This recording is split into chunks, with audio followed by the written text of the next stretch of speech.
नमस्कार दोस्तों, कर्मसु की पौराणिक कथाओं में आपका स्वागत है। आज जो कथा मैं आपके लिए लेकर आई हूँ वो है क्यों किया था जन्मेजय ने सर्प यज्ञ। तो आइए सुनते हैं मेरे साथ यानी कि ज्योति के साथ। अभिमन्यु पुत्र परीक्षित ब्राह्मण कुमार के श्राप के कारण तक्षक नाग के काटने से मारे गए थे। परीक्षित की मृत्यु के बाद उनके पुत्र जन्मेजय को राजा बनाया गया। जन्मेजय ने कृपाचार्य से धनुर्वेद और अन्य सारे विद्याओं का अध्ययन किया था।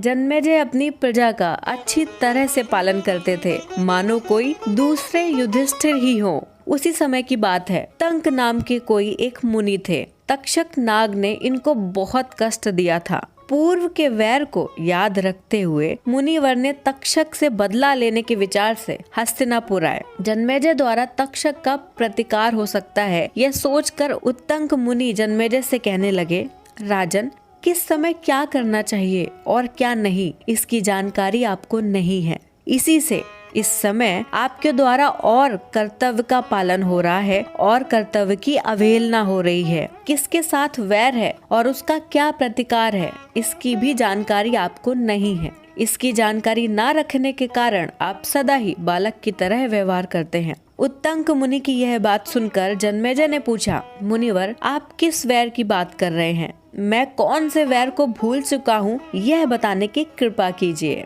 तब उत्तंक मुनि कहते हैं, महाराज, तक्षक नाग ने आपके पिता को काट लिया, इससे उनकी मृत्यु हो गई थी। इसीलिए तक्षक आपका वैरी है। आप चाहे तो अपने मंत्रियों को बुलाकर यह पूछ लीजिए कि आपके पिता की मृत्यु कैसे हुई थी। जन्मेजय ने मुनि की यह बात सुनकर अपने सारे मंत्रियों को बुलाया और उनसे पिता की मृत्यु का कारण पूछा। मंत्रियों ने कहा, महाराज, ब्राह्मण कुमार के शाप के कारण ही तक्षक ने आपके पिता को काटा था और इससे उनकी मृत्यु हुई थी।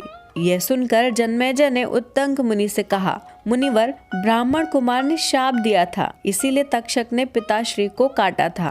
तब तो पिताश्री की मृत्यु ब्राह्मण कुमार के शाप से हुई। इसमें तक्षक की क्या गलती है? मैं क्यों व्यर्थ में उसके साथ वैर को रखूं?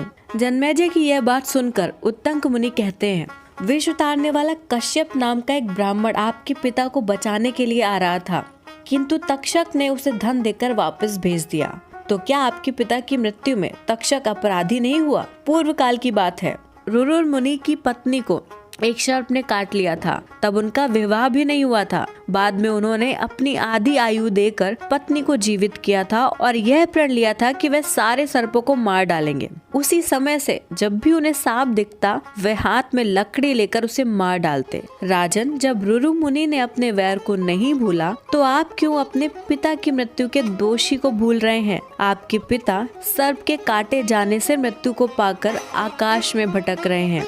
उन्हें सद्गति नहीं प्राप्त हुई है। उनकी सद्गति के लिए आपको यज्ञ करना चाहिए और उसमें सर्पों की आहुति देनी चाहिए, जिससे आपका प्रतिशोध पूर्ण हो और आपके पिता को अच्छे लोक की प्राप्ति हो। मुनि की बात सुनकर जन्मेजय की आंखें आंसू से भर गईं। वह कहने लगे, मैं सच में कितना बड़ा मूर्ख हूँ।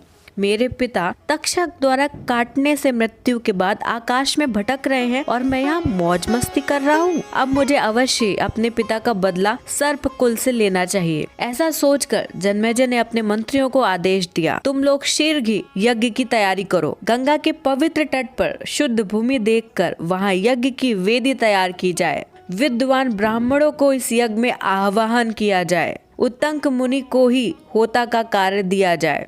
जन्मेजय के मंत्री बड़े बुद्धिमान थे। राजा का आदेश पाते ही मंत्रियों ने सारे कार्य आरंभ कर दिए और गंगा के तट पर वेदी का निर्माण भी करा दिया। उत्तंक मुनि को होता बनाकर यज्ञ का आरंभ कर दिया गया। तक्षक को जब ये पता चला कि जन्मेजय ने सर्प यज्ञ का आरंभ किया है, तो वह भयभीत होकर देवराज इंद्र के शरण गया। देवराज इंद्र ने तक्षक को अभय दान दिया। यह बात सुनकर यज्ञ में होता का स्थान लिए हुए उत्तंक मुनि तमतमा उठे और उन्होंने देवराज इंद्र और तक्षक दोनों को ही यज्ञ में आहुति द्वारा आवाहन किया। तक्षक तब आस्तिक मुनि के पास गए, जो जरत्कारु मुनि के पुत्र थे, और उनसे जन्मेजय के यज्ञ से रक्षा करने की विनती की। आस्तिक मुनि जब जन्मेजय के यज्ञ में आए और उनसे यज्ञ रोकने की प्रार्थना की, जन्मेजय ने कहा, मुनिवर, मैं अगर यज्ञ रोक दूंगा तो मेरे प्रण का क्या होगा? मुनिवर आस्तिक ने फिर से जन्मेजय से वही प्रार्थना की। तब जन्मेजय मान गए और उन्होंने यज्ञ रोक दिया। उसके बाद वैशंपायन जी ने जन्मेजय को महाभारत की कहानी सुनाई, परंतु इससे राजा के मन को शांति नहीं मिली। जन्मेजय ने तब वेद व्यास जी से कहा, मुनिवर आप मुझे कोई उपाय बताइए जिससे मेरे मन को शांति मिले। मेरे शरीर में एक आग सी लगी रहती है जिससे मैं बहुत विचलित हूँ। जन्मेजय की प्रार्थना सुनकर वेद व्यास जी ने कहा, राजन मैंने एक उत्तम पुराण का निर्माण किया जिसका नाम देवी भागवत पुराण है। इसके श्रवण से मनुष्य धर्म अर्थ काम और मोक्ष का अधिकारी बन जाता है। इस पुराण में भगवती आदि शक्ति की लीलाओं का वर्णन किया गया है। देवी ने किस तरह मधुकैटभ, महिषासुर, धूम्रलोचन, चंडमुंड, रक्त बीज और शुंभ निशुंभ का वध किया था, इसका विस्तार से वर्णन किया गया है। देवी ने किस तरह अपने भक्तों पर कृपा की थी, इसका भी वर्णन है। आप मुझसे वह पुराण सुनिए, आपका मन अवश्य ही शांत हो जाएगा। ऐसा कहकर वेद व्यास ने जन्मेजय को देवी भागवत पुराण सुनाया।